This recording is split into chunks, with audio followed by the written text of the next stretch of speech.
salam dan bahagia. Selamat pagi Bapak Ibu. Saat ini saya kembali melaksanakan wawancara kedua kepada Bapak Kepala Sekolah SDN 070996 Fulele Botomuzei. Saat ini Bapak Kepala Sekolah sudah bersama dengan saya. Di sini ada Bapak Sukahari Lase, Kepala Sekolah SDN 070996 Fulele Botomuzei. Selamat pagi Pak. Selamat pagi Bu. Gimana kabarnya pagi ini Pak? Baik. Gimana kabar Ibu? Saya juga sehat Pak. Baik, yang pertama-tama saya berterima kasih Bapak memberikan kesempatan untuk saya wawancara hari ini. Ya.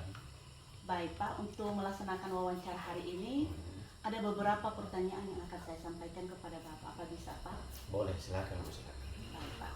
Untuk yang pertama Pak, pertanyaan yang akan saya sampaikan yang pertama, bagaimana selama ini Bapak menghadapi kasus-kasus yang merupakan dilema etika atau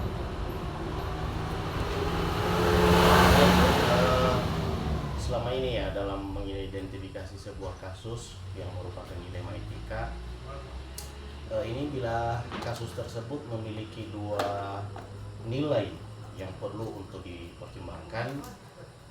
Terlebih dahulu dalam mengambil keputusan, kemudian dalam sebuah rujukan moral, itu adalah kasus yang memang memiliki nilai yang sudah pasti benar atau salahnya ya, sehingga bisa lebih mudah dalam hal pengambilan keputusan. Baik Pak, berarti selama ini Bapak harus melihat dulu apakah itu rujukan moral atau dia berupa dilema etika. Iya. Baik Pak, selanjutnya selama ini bagaimana Bapak menjalankan pengambilan keputusan di sekolah Bapak, terutama dalam kasus-kasus di mana ada dua kepentingan yang sama-sama benar atau sama-sama mengandung nilai kebajikan. Ya. Jadi begini Bu, ketika ada kasus yang sama-sama memiliki nilai kebajikan, yang harus mempertimbangkan kedua nilai tersebut sampai membuat bingung dalam mengambil keputusan ya, kadang-kadang seperti itu. Jadi harus berusaha terlebih dahulu ya untuk membuat keputusan dengan nilai kasihan, dengan memberi kesempatan agar melakukan perbaikan. Namun bila tetap tak ada usaha ya untuk memperbaiki, maka nilai keadilanlah yang kita gunakan. Begitu. Berarti Bapak memiliki dua komitmen. Yang pertama dulu ada nilai kasihan, kemudian juga kalau sebalik itu selalu berpikir tentang nilai keadilan. Oke, baik Pak. Untuk selanjutnya terkait langkah-langkah atau prosedur yang seperti apa yang biasa Bapak lakukan? Tentang langkah ini, langkah yang pertama yang bisa dilakukan atau yang saya lakukan selama ini yaitu dengan komunikasi untuk mencari tahu apa yang sebenarnya terjadi. Nah, itu yang pertama. Lalu memberikan teguran dan surat pemanggilan intern yang dikeluarkan oleh saya sebagai kepala sekolah ya. Kemudian bila teguran dan surat pemanggilan intern tetap tak diindahkan juga, maka langkah selanjutnya adalah konsultasi dengan pengawas ya, pengawas tingkat SD kita. Kemudian kalau memang tidak lagi terselesaikan seperti itu ya, mungkin kita di atasan kita seperti BKP SDM ya, bila tetap tak ada usaha dan niat baik untuk memperbaiki. Berarti semua jenjang itu dilakukan apabila dari jenjang bawah tidak terselesaikan dari bawah. Oke, itu luar biasa Pak. Untuk selanjutnya Pak, selama ini hal apa saja yang Bapak anggap efektif dalam pengambilan keputusan pada kasus-kasus dilema etika ini? Jadi hal yang efektif yang saya lakukan dalam mengambil keputusan dengan adanya komunikasi dulu ya. Namun bila tetap tak bisa diajak komunikasi dengan baik, maka teguran dan peringatan dari dalam sekolah. Kemudian konsultasi pada pihak atas bila tetap tak ada perbaikan juga. Oke, berarti selalu dimulai dulu dari hal kecil, kemudian nanti meningkat sampai ke atasan. Ya. Itu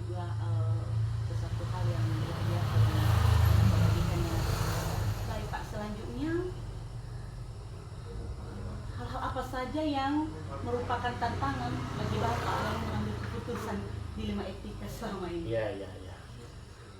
Sudah jelas pasti ada tantangan, Bu. Jadi tantangan dalam kasus ini memang terjadi sulitnya menjalin komunikasi ya, sehingga sudah tak lagi satu visi dengan sekolah ya. Bila nilai kasih sayang tak juga berhasil, maka harus segera ditindaklanjuti dengan nilai kebajikan, yaitu menegakkan keadilan tadi seperti yang saya katakan sebelumnya. Oke.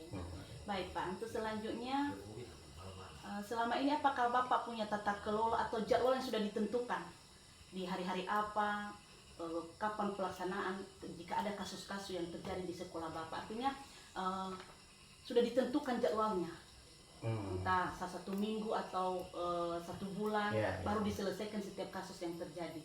Ya, kita ya di sekolah kita yang saya lakukan selama ini tak ada, Bu, tak ada jadwal yang tertentu dalam menyelesaikan kasus dilema seperti ini ya.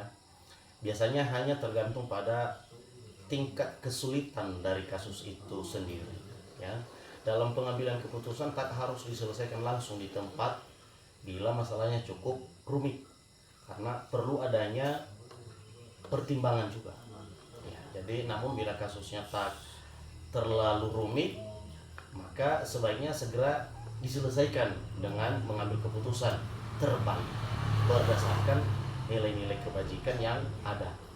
Prosedur pengambilan keputusan yang biasa saya lakukan berbeda-beda tergantung dari tingkat kasus yang terjadi.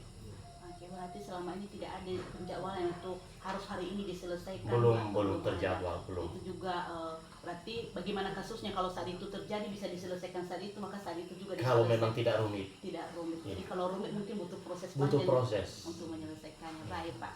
Baik Pak, untuk selanjutnya, adakah seseorang atau faktor-faktor yang selama ini mempermudah atau membantu Bapak dalam menyelesaikan kasus-kasus dilema etika di tempat Bapak memimpin? Pasti ada, Bu ya. Jadi hal yang mempermudah dalam pengambilan keputusan selama ini itu selalu ada diskusi ya, antar saya sebagai kepala sekolah dengan beberapa rekan-rekan guru ya, kemudian warga sekolah lain ya, yang juga memang mendukung dalam pengambilan suatu keputusan. Misalnya seperti Pak Pengawas. Kadang-kadang kalau memang juga seperti tadi harus terlalu rumit, maka kita coba pendekatan dengan komite sekolah. Komite sekolah. Itu juga tahapan yang luar biasa. Baik Pak, selanjutnya dari semua hal yang sudah disampaikan, kira-kira adakah pembelajaran yang bisa Bapak bagikan dengan saya dari pengalaman Bapak dalam mengambil keputusan dilema etika ini? Iya, Bu. Sebagai pemimpin ya, harus tegas dalam mengambil keputusan di satu instansi di sekolah. Bila ada dua nilai yang memang bersinggungan, maka kita bisa mempertimbangkannya ya terlebih dahulu untuk mengambil suatu keputusan yang kita ambil, yang kita putuskan pada saat itu. Tetapi itu harus sesuai dengan aturan ya, namun tetap memiliki nilai kemanusiaan. Baik Pak, terima kasih untuk berbagi dengan saya hari ini Pak. Jadi dari pengalaman Bapak bisa jadi menjadi pengalaman kami juga ke depan nantinya untuk menghadapi kasus-kasus yang mungkin juga akan terjadi dalam perjalanan karir kami.